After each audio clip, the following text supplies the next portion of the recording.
Yet it was the Erechtheion, not the Parthenon, that was the ultimate focus of the Panathenaean procession. The temple honored the city's mythological past and the diversity of different gods central to Greek religion. It is the spiritual home for the cult of Erechtheus, the god-king who Athena had raised as her own child, centuries before the Golden Age. Built up from the ancient foundations of earlier temples, the Erechtheion was a unique place where the city's mortal history and divinity came together.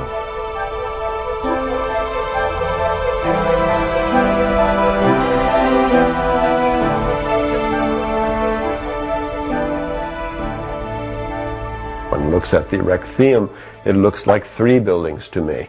And for that I love it, because we are so criticized today when we see a modern object, and sometimes clients or cities or governments think that that object is perfect and never change it.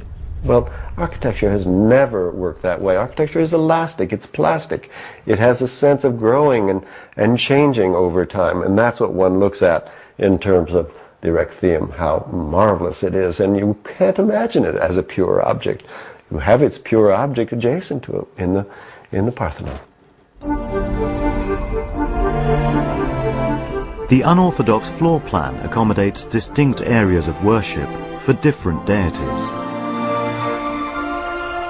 The upper portion was dedicated to Athena, while the lower levels had altars dedicated to Zeus, the king of the gods, and to Poseidon, god of the sea.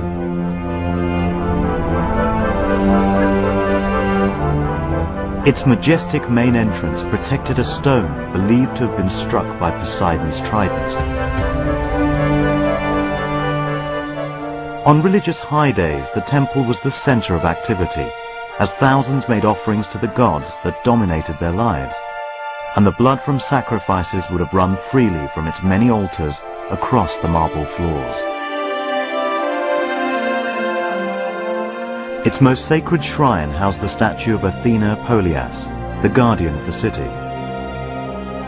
The ceremonial peplos was draped over this sacred statue as the concluding act of the Panathenaean festival. An Athena who was represented in the form of an olive wood statue that was so old that not even the Athenians themselves knew where it had come from, and said that it had fallen down from heaven.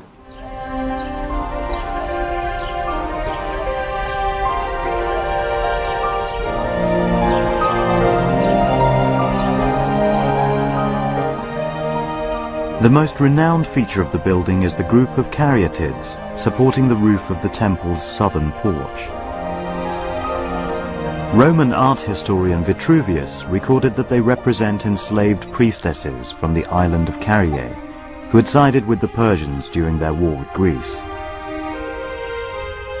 Frozen in stone and facing in submission towards the Parthenon, the caryatids are a permanent reminder to future generations to be loyal to Athena and Athens. The sculptures are credited to Alcamenes, but in their exquisite detail and powerful storytelling is the guiding hand of Phidias, his tutor and undisputed genius of Greek sculpture.